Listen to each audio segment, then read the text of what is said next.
Bienvenue à tous sur Sport Actu et au programme de l'émission d'aujourd'hui, les résultats des quarts de finale de l'US Open.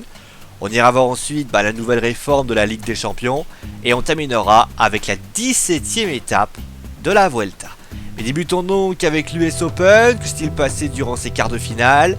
On va commencer par nos Français. Il n'en reste donc plus qu'un. Et oui, Lucas Pouille avait perdu contre Gaël Monfils. Donc Gaël Monfils affrontera en demi-finale Novak Djokovic, qui s'est donc défait de Jo-Wilfried Tsonga, défaite par abandon du Français suite à une douleur au genou.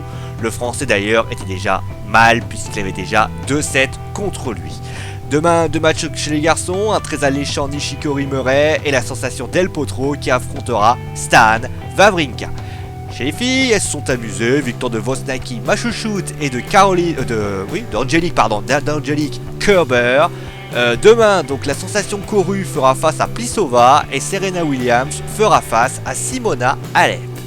Et donc du tennis, qui se passe plutôt bien pour la France, on va passer bien sûr à la Ligue des Champions et ça pourrait gueuler du côté de la France, puisque à partir de l'édition 2018-2019, il va y avoir une nouvelle réforme.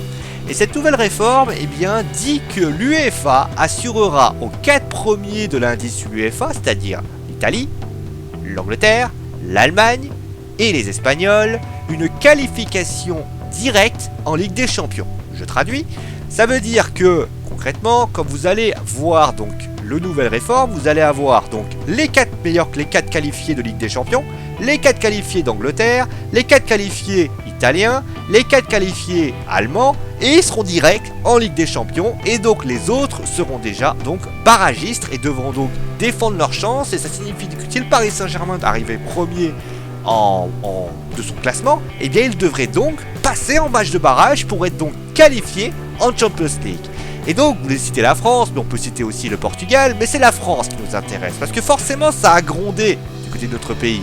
Beaucoup ont été surpris d'ailleurs de ne pas voir quelqu'un qui est européen, qui est plutôt bien vu par la Commission européenne, notamment l'UEFA, notamment Jean-Michel Aulas, je ne peux pas le citer, ne pas la former de la nouvelle réforme, et donc de préparer un nouveau plan de défense. Ce qui est d'ailleurs défendu par, vous savez, moi je suis un petit peu un pauvre, donc je ne savais pas du tout.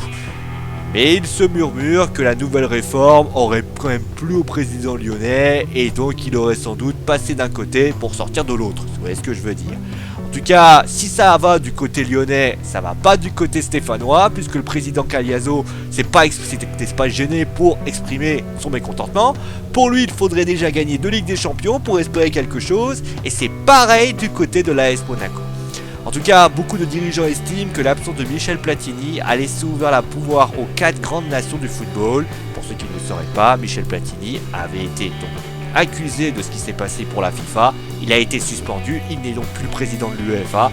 Et résultat, forcément, peut-être que les grands clubs en ont profité et les grandes nations en ont profité. Bon, en tout cas, du côté de la Vuelta, ils n'en ont pas profité, les leaders, puisque rien ne s'est passé. Ah oui, après une sape aussi folle, forcément, il fallait un peu se reposer. Mais en tout cas, victoire de Matthias Frank de la coureur d'Ayam. Nairo Quintana reste toujours le maillot rouge. Et pour ainsi dire, on pourra commencer tranquillement d'arriver. Et d'ailleurs, je vous annonce, on vous présentera la 19e étape dans le prochain Sport Actu. Et d'ailleurs, c'est la fin de l'émission. J'espère en tout cas qu'elle vous a plu. On se retrouvera donc samedi avec au programme le match du vendredi de Ligue 1, les demi-finales féminins de l'US Open. Et comme je l'ai dit, ça sera donc le résumé, la 19e étape de la Vuelta. Nairo Quintana sera-t-il le maillot rouge? Réponse bien sûr, samedi. Allez, merci à vous tous d'avoir été là. C'est donc une bonne soirée et une bonne journée, parce que bien sûr on est à 8h du matin. Mais n'hésitez pas bien sûr à aimer, partager et à vous abonner si vous avez surkiffé cette vidéo. On se retrouve donc samedi. Allez, ciao tout le monde!